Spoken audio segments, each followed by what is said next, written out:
ආයුබෝවන් සුබ දවසක් වේවායි ප්‍රාර්ථනා කරමින් මම අද විශේෂ වැඩසටහනක් විදිහට ඔබට ඉදිරිපත් කරන්නේ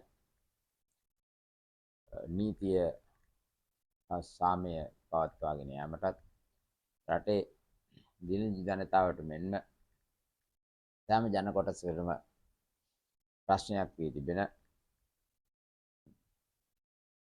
නිවාස ප්‍රශ්නයට විසඳුමක් විදිහටත් මහත් ප්‍රශ්න රාශියකට තුඩුදුන් කරුණු ගැන සාකච්ඡා කිරීමටත් මා සූදානම් වන්නේ.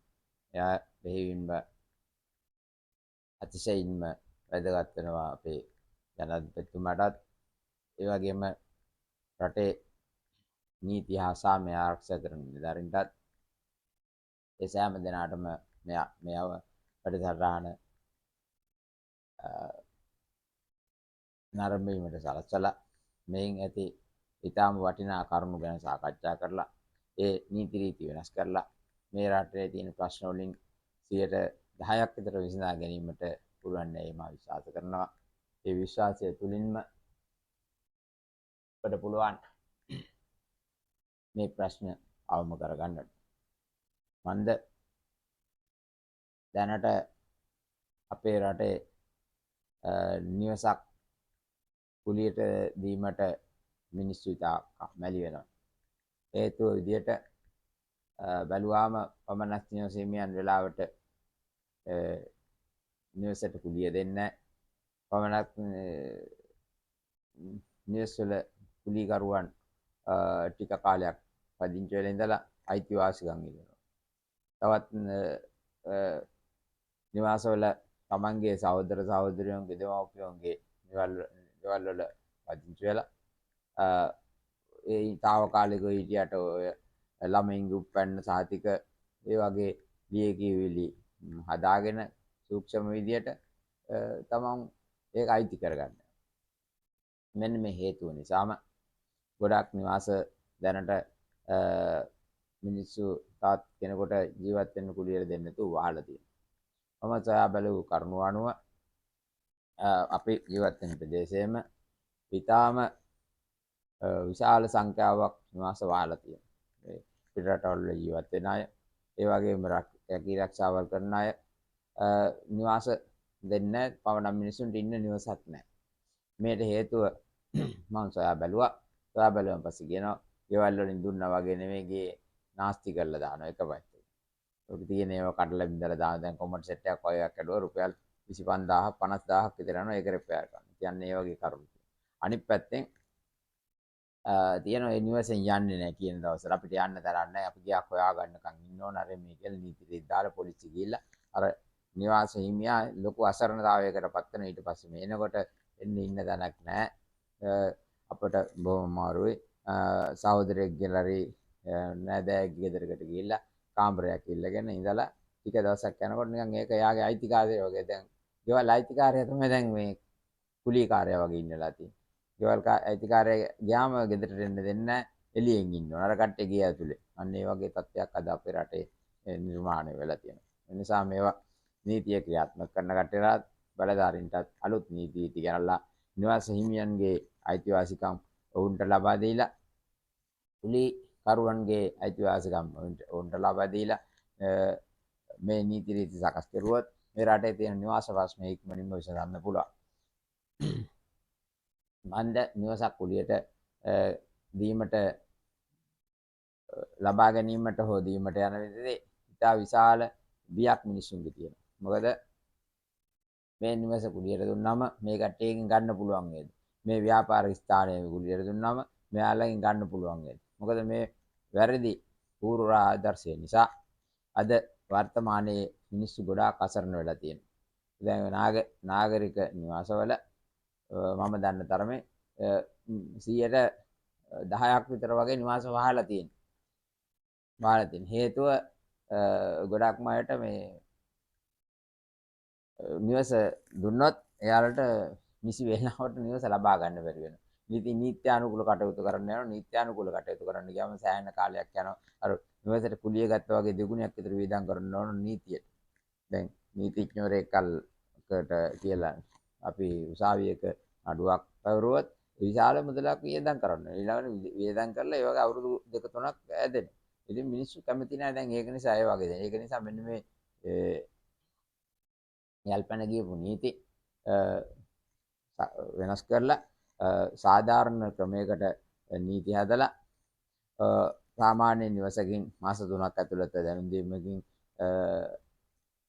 මාස 3ක් ඇතුළත දැනුම් දීමකින් දෙගොල්ලන්ගේම කැමැත්ත පරිදි අයින් වෙන්න කියලා නීතියක් හදන්න ඕනේ. එහෙම නැත්නම් එතන ඉඳලා තමන්ගේ වර්තමාන කුලී වටිනාකම් වගේ දෙගුණයක් ගෙවන්න බලෙන් වගේ ඉන්නවනම් කියලා නීතියක් හදන්න. අන්න එතකොට මේ ප්‍රශ්න විසඳනකොට දැන් බලන්න පොලිසිය වලට උසාවි වලට මිනිමරු ඒ වගේ විශාල අපරාධ සංඛ්‍යාවකට මේ නීතිය බලපාලා තියෙනවා. ඒක නිසා මේ නීති රීති වෙනස් කරනවා. මේ නීති රීති වෙනස් කරන්න කියන්නේ අපි අවුරුදු 75 80ක් නෙවෙයි 100 ගණනක් මේ රටේ තිබිච්ච නීති රීති වෙනස් කරන්න අපි දැන් බලය දීලා තියෙනවා අපේ රජයේ. අපි රජයට බලය දීලා තියෙනවා. අපි මම වැඩසටහන් ගොඩක් ඉදිරිපත් කරලා තියෙනවා. මේ වගේ වැඩසටහනොත් මේ රජයේ නිලධාරීන්ට ඊට පස්සේ මේවා රාජ්‍ය නිලධාරීන්ටත් ඇති මේ වගේ ප්‍රශ්න වලට තරම්. එයාලගේ නිවාස කුලියට දීලා එයාලටත් ඒ වගේ ප්‍රශ්න ඇති. ඒක නිසා අපි මේ නීති රීති වෙනස් කරන්න ඕන. මම මේක ගැන සොයා බැලුවම පස්සේ ඒකට දැන් උසස් නිලධාරීන්ගෙන් අහුවා මේ කට්ටිය කියන්නේ මේක මේ උසාවියට ගිහිල්ලා උසාවියෙන් තමයි මේ ප්‍රශ්න විසඳ ගන්න ඕනේ. ඉතින් බලන්න මොන තරම් දුරදි කියන්න ඕනද තමන් නිවසක් රුපියල් 5000කට විතර කුලියට දීලා ඊට පස්සේ ඒක ගන්න ගියන් පස්සේ විශාල අර්බුද රසකට මුහුණ දෙන්න. එහෙම නිසා මෙවැනි නීති රීති ඉක්මනින් සංශෝධනය කරලා එහෙම තියෙන කට්ටියට අධිභාරයක් සමග ගෙවලා නිවසින් පිට යන්න වැඩසටහනක් හදන්න ඕන.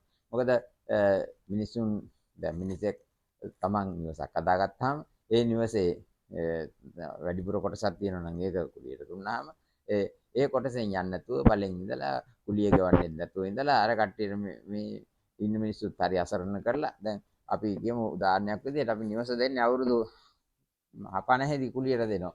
අපි රාජකාරියක් කරන අවස්ථාවක. එතකොට අපිට අවුරුදු 55ක් 60ක් යනකොට අපි එතනින් අයින් වෙලා රාජකාරිය ඉවරයි. එතකොට අපිට අපේ රස්සාව නිසා අපි කමන්නේ නැහැ කියලා ඉන්න. ඉතින් ඒ දවස්වල කුලිය ලැබුණත් එකයි නැතත් එකයි. ඉතින් රස්සාවදී. නමුත් රස්සාවෙන් අසුනාට පස්සේ මිනිස්සු ජීවත් වෙන්න විදියන්නේ හරි අසරණ. එතකොට අර මිනිස්සු ගිහින් කුලියක් ඉල්ලන එක කුලිය වැඩි කරලා ඉන්න. එතකොට අර කට්ටිය කියන්නේ අපි මෙච්චර කල් හිටියේ මේ ගන්න අපිට දෙන්න බෑ වැඩියෙන් කුලියක් ආවට ඔන්න නඩු දාන්න හරි මේ කියලා ප්‍රශ්න ගොඩක්. මම අත්දැකීමෙන් කිය මේක මේ රටේ හැම මිනිහෙකුටම පොදුවේ බලපාන ප්‍රශ්නයක්. නාගරික ප්‍රදේශවල විශේෂයෙන්.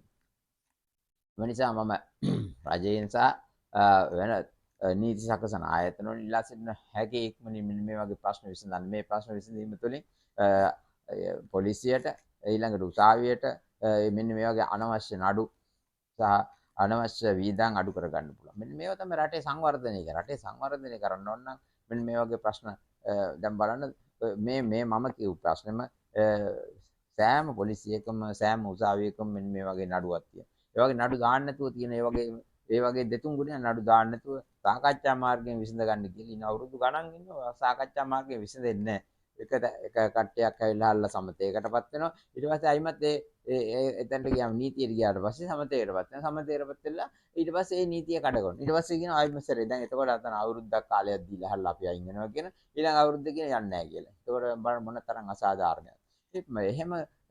එහෙම රටක් අපිට අවශ්‍ය නැහැ. අපි බලාපොරොත්තු වෙන්නේ මේ රට ක්ලීන් ශ්‍රී ලංකා නම් මේ ඔක්කොම හැම අංශයක්ම ක්ලීන් කරන්න ඕන. කාටත් පොදු නීතිය පොදුනම් එතකොට කුලියකරු කුලිය නිවස්සිමියන්ටත් ඊට පස්සේ නිවාස අයිතිකාරයන්ටත් දෙගොල්ලටම සාධාරණ වෙන්න ඕන. මේ ඒකයි සාධාරණ කියන්නේ. මම දන්න විදියට. එhmenan අපි මේ නීති රීති වෙනස් කරන්න ඕන. අපි මේ අතීතයේ අවුරුදු 50කට පැරණි නීති රීති වෙනස් කරලා මේ රට සංවර්ධනය කරගෙන යන්න නම් මෙන්න මේ වගේ වැඩසටහන් කරන්න ඕන. මේ වගේ වැඩසටහන් ක්‍රියාත්මක කරන්න ඕන. රජයේ නිලධාරීන්, ඒ වගේම අමාත්‍යාංශවල ඉන්න නිලධාරීන්, ඒ වගේම මැති ඇමතිවරුන්ගේ මම දන්න මැති ඇමතිවරුන් මම පෞද්ගලිකවත් මේවා ලියලා දාන්න බලාපොරොත්තු වෙනවා. මෙන්න මේ වගේ නීති රීති වෙනස් කරලා කුලීකරුවන්ටත් නිවාස හිමියන්ටත් දෙගොල්ලන්ම සාධාරණ වෙන ක්‍රමයක් හදලා ඉක්මනින්ම ඒවා නීතිගත කරලා වැඩසටහනක් කරොත් මේ රටේ තියෙන ප්‍රශ්න වලින් 10%ක් ආරවුල් වලින් 10%කට වැඩි ප්‍රමාණයක් අයින් කරගන්න පුළුවන්. මම මොන තරම් රටට ආර්ථික වාසියක්ද කියලා. මිනිස්සු උසාවි යන්න ගියොත් දෙපැත්තෙන් මිනිසුන්ගේ වැඩ කරන ශ්‍රම පැය කීයක් ඒ වෙනුවෙන් නාස්ති වෙනවද බලන්න. ඈ මේ මිනිස්සු වෛර බැඳගෙන අවුරුදු ගණන් ඉඳලා එක කුමන්ත්‍රණ කරලා ඒව තව දුරට ගිහිල්ලා ආරලා කොන්ත්‍රාක්ට් බවට පත් වෙලා මිනිමෙරුම් බවට පත් වෙලා බලන්න මෙන්න මේ වගේ ප්‍රශ්නයක් විසඳන්න යනකොට මොන තරම් දරුවෝ පිරිසිදු පවුල් දෙකේම දරුවෝගේ අනාගතේ විනාශ වෙලා මේ රටට මොන තරම් පාඩුවක් වෙනවද? එක පුජ්‍යලයේ එක අමන ක්‍රියාවක් නිසා මොන තරම් දේවල් වලට මිනිස්සුන්ට. ඒ නිසා මෙන්න මේ වගේ දේවල් සංශෝධනය කරලා මෙන්න මේව ඉක්මනින් විසඳන්න ඕනේ. මේව ඉක්මනින් විසඳුවට පස්සේ මේ රටේ ප්‍රශ්න ගොඩක් අඩු වෙනවා. දැන් බලන්න පොලිසියට ගියොත් ආරවුල් ප්‍රශ්න කොච්චරද? මොනකටද? මෙන්න මේ වගේ ප්‍රශ්න තමයි ගොඩක් තියෙන්නේ. එක්ක සමත මණ්ඩලයට යනවා ඊට පස්සේ එතනින් උසාවියට එනවා අවුරුදු 5ක් 6ක් නටගෙන ඉතින් මිනිස්සු දැන් බලන්න මිනිස්සුන්ට ගයක් නැතුව මොන තරම් දුක් විඳිනවද ගයක් හොයාගන්න හැමදාම ගෙවල් හොයනවා මොකද දෙන්නේ නැහැ කවුරුත් එක්ක මාස 6යි දෙන්නේ එක්ක අවුරුද්දෙන් අයින් කරනවා මොකද මේ නීතිය අවුරුදු දෙකකට වැඩි හිටියොත් මේ එයාට ඒකයි තියෙනවා ඒ යන්න දෙන්නේ නැහැ මේ ලෝයර්ලා උසාවි වලට ගිහිල්ලා නඩු දාලා ඒ කට්ටියට මේ ප්‍රශ්න ඇති කරලා මේ නීතිය තියෙන නිසා මේ නීතිය ඉවච්චර නම් හරි අවුරුදු 10ක් නේ අවුරුදු 100ක් හිටියක් ප්‍රශ්න නැහැ කුලියට ඉන්නවා නම් කුලියට ඊට පස්සේ කුලිය වුණාම යන්න ඕන අන්න ඒ වගේ නීතියක් දාන්න ඕන ඒ නීතියක් දැම්මම මේ ප්‍රශ්න නැති වෙන. එතකොට හැම මිනිහෙකුටම නිවසකුත් තියෙනවා. මොකද දැන් මේ වහලා තියෙන නිවාස ඔක්කොම දෙනවා මිනිස්සු දැන් බලන්න මිනිස්සුෙකුට ඉන්න තැනක් ඇත්තෙම නැහැ. මේ වුණාට හොඳ ගෙවල් වහලා තියෙනවා දැන් බලන්න. මොකද හේතුව මේ නීතිය නිසා මිනිස්සු දෙන්නේ නැහැ. මොකද ඒ ගෙදර හිටියොත් එළියට දාන්න බෑ. අන්න. එතකොට එළියට දාන්න ගිහලා මොන මිනිස්සු බලන්න යන්නේ නැහැ එළියට. ඊට පස්සේ මොකද වෙන්නේ? ආරවුල. ආරවුල වුණේ මොකද ගන්න බන්න පිට රට ඉන්න මිනිහෙක්. එතකොට කියන ඔන්න උඩුබායි වල ඉඳලා අර ලක්ෂ 5ක් දීලා මෙයා මරන්න කොන්ත්‍රාක්ට්. මොකද ගෙයින් එළියට දාගන්න. මොන තරම් මේ නීතිය නිසා මේ මිනිස්සු අසරණ වෙලාද? මොන තරම් මිනිස්සුන්ට ප්‍රශ්න වෙලාද? රටට මොන තරම් ප්‍රශ්න? රජයට මොන තරම් ප්‍රශ්නද? ඊට පස්සේ මේ හිරේගොල්ල ඊට පස්සේ එක කොටසක් මැරෙනවා. එක මිනිහෙක් වලට යනවා. අනිත් මිනිහා හිරේට යනවා. එතකොට වෙන්නේ මොකද? ඉතින් අර වලට යන මිනිහාගේ පවුලේ කට්ටිය එතනින් අනාථ වෙනවා. හිරේට ගිය මිනිහාගේ පවුලේ කට්ටිය අනිත් පැත්තෙන් අනාථ වෙනවා. එතකොට ඒක නිසා මෙන්න මේ නීතිය සංශෝධනය කරන මේ පොඩි දෙයක් තියෙන මේ නීතිය පාර්ලිමේන්තුවට ගෙනාවා සාකච්ඡා කරුවා මෙන්න මේ වගේ සුළු ප්‍රශ්න විසඳන්න. එතකොට මේ ප්‍රශ්න දාන්න. එතකොට බලන්න පොලිසිය වලට මොන තරම් ලේසිද? විතර මේ උසාවිය වලට මොන තරම් ලේසිද? සමත මණ්ඩල වලට මොන තරම් ලේසිද? ඊළඟට පවුල් වල ආරවුල් තියෙනවද? නෑ. මෙන්න මේවා මේ රට සංවර්ධනය කරනවා කියන්නේ මෙන්න මේ වගේ වැඩසටහන් කරන්න ඕනේ. මේවා තමයි රට සංවර්ධනය වෙන්නේ ඉතාම වැදගත් දේවල්. දැන් මම නිවාස ප්‍රශ්න විසඳනවා නිකම්. දැන් මම දන්න තරමේ මේ අපේ ආවට තියෙන නිවාස 200ක් 300ක් වහලා තියෙනවා. ඇයි කියලා වම අවුරුදු 3කට රට ගිහලා 4කට රට ගිහලා එහෙම නැත්නම් මේ අපේ ගේ තියෙන දෙන්නේ නැහැ. මොකද පුතාලට දෙන්න තියෙන ගේ මේක හදලා තියෙන්නේ. මේක දුන්නොත් අපිට වෙලාවට ගන්න බැරි වෙනවා. එතකොට දැන් අපි කියමු පුතා ඇමරිකාවේ ඉන්න කොර පිටරට ගියනවා එන්නේ ලබන අවුරුද්දකින් අවුරුදු එකමාරකින් පස්සේ. එතකොට දැන් අවුරුද්දකට ඕන නම් කුලියට දෙන්න. නමුත් හරියට අවුරුද්දට දෙන්නේ නැහැ. මොකද කුලියට ඉන්න මිනිස්සු කියනවා අපිට ගයක් හොයාගන්න විදියක් නැහැ. යන්න විදියක් නැහැ. අර මනුස්සයා දෙන්නේ. අන්න ඒ වගේ නීති හොඳට සංශෝධනය කරලා මේවා මිනිස්සුන්ට ඉක්මනින් निराකරණය කරගන්න පුළුවන් ක්‍රම හදලා මේවා ඉක්මනින් මේ ප්‍රශ්න ටික විසඳුවොත් මේ ප්‍රශ්න විසඳන්න පුළුවන්. ඒ වගේම මම සියලුම දෙනාගෙන් ඉල්ලා සිටිනවා මේ වගේ වැඩසටහන් ආරම්භලා මේ වගේ වැඩසටහන් හොඳද නරකද කියලා මට දන්නවනේ. මගේ YouTube channel එක subscribe කරලා මකට කරලා මේ bell button එක ඔබලා ක්ලික් කරලා මාව උනන්දු කරවන්න. ඒ මොකටද මම උනන්දු කරනකොට මම මේ වගේ තවත් වටිනා වැඩසටහන් ඔබට ඉදිරිපත් කරනවා. ඔබට ඉදිරිපත් කරලා මම මේවෙන් කිසිම දෙයක් බලාපොරොත්තු වෙන්නේ නැහැ. මම කාගෙන්වත් කිසිම දෙයක් බලාපොරොත්තු වෙන්නේ. මට ඕන මේ රටේ සාමය. මේ රට උසස් තැනකට ගේන්න. මේ රට මම කරන්නේ මගේ ව්‍යාපෘති හැම එකම මුදල් නොයදවා මුදල් වැය කරන්නේ නැතුව මේ රට සංවර්ධනය කරන වැඩසටහන. මේ ප්‍රශ්න අවම කරගන්න ක්‍රම පොලිසිය වලට හමුදාවට ඊට පස්සේ රටේ ආරවුල් නැතුව මේ රට සංවර්ධනය කරන්න පුළුවන්. බලන්න අපි ඒගොල්ලෝ දවසක් පොලිසියට උදේ 8ට ගියාම දවල් 12 1 2 වෙනකම් එතන ඉන්න. බලන්න 6 දිනක් විතර 5 දිනක් විතර යනවා. ඊළාලා මිනිස්සුම පැය කීයක්ද එතන? ඈ කේල් ගහ කිටව ගන්න පුළුවන් වෙන වැඩක් කරගන්න පුළුවන් ඊට පස්සේ ගොවිතැනකට යන්න පුළුවන්. දැන් මේ බලන්න පොලිසිය වල මේ පොඩි ප්‍රශ්න වලට පොලිසිය වලට මේ වැට මායින් වලට අරවට මේවට ගිහිල්ලා මොන්න තරම් මෙන්න මේ නිවාස ප්‍රශ්නෙටම උසාවි වෙලයි පොලිසිය වෙලයි දිනකට ඉන්න ගාන සංඛ්‍යාත්මකව සොයා බලලා මේකට තීරණයක් ගන්න. බලන්න මේ රට සංවර්ධනය කරන මේ රට සංවර්ධනය කරන්න නම් මේ යටිතල පාසුකම් වගේම මෙන්න මේ වගේ පොඩි පොඩි නීති සම්පූර්ණ සංශෝධනය කරලා මේ රට ඉහළ තලයකට ගෙනියන්න පුළුවන්. මම දාපු හැම වැඩසටහනකම මම කියලා තියන එකයි මෙන්න මේ වගේ යල්පැන ගියපු නීති යල්පැන ගියපු ක්‍රම වෙනස් කරලා මේ රට සංවර්ධනය කරන්න ඉක්මන් කරන්න ඕනේ. එහෙම නැතුව නම් මේව සංවර්ධනය කරන්න බෑ. මොකද මිනිස්සුන්ට ඉන්න නිවසක් නැහැ. මිනිහෙකුට නිවසක් හදාගන්න අවුරුදු 25ක 30ක ලෝන් එකක් ගන්න ඕන. දැනට නිවසක් හදාගන්න අඩුම ලක්ෂ 20ක් 25ක් අඩුම ඕන පොඩි ගයක් හදාගන්න. ඉතින් ලක්ෂ 25ක් ලෝන් එකක් ගන්න මිනිහෙකුට මොන තරම් අමාරුද? නමුත් හදපු ගයක් කවුරුත් දෙන්නෙත් නෑ. මොකද ගයක් ඔලියට දුන්නොත් ගෙන් යන්නේ. ගයක් නිකන් දුන්නොත් ඒත් යන්නේ. ඉතින් ඔන්න වගේ ප්‍රශ්නයක් තියෙනවා. කාටවත් ගෙවල් දෙන්න වහලා තියෙනවා. එතකොට ප්‍රශ්න නැහැ කියලා. ඉතින් අර මිනිස්සු පාරවල් වල ඉන්න තැනක් නැහැ. මේ ළමයෙකුට පොතක් තියාගන්න ඔය ටකරන් කැල්ලක් ගහගෙන ලී කැල්ලක් ගහ මොකද කුලියකට දෙන්නේ නැහැ මිනිස්සු. අන්න ඒ වගේ ප්‍රශ්න ගොඩක් තියෙන. ඒ වගේ එහෙම නිසා මෙන්න මේ සියලුම ප්‍රශ්න විසඳෙන්න නව ආණ්ඩුවට මම යෝජනා කරනවා ඔබගේ අවධානය යොමු වෙලා මේ රට සංවර්ධනය කරන්න නම් මෙන්න මේ වගේ දේවල් අපි කරන්න ඕනේ.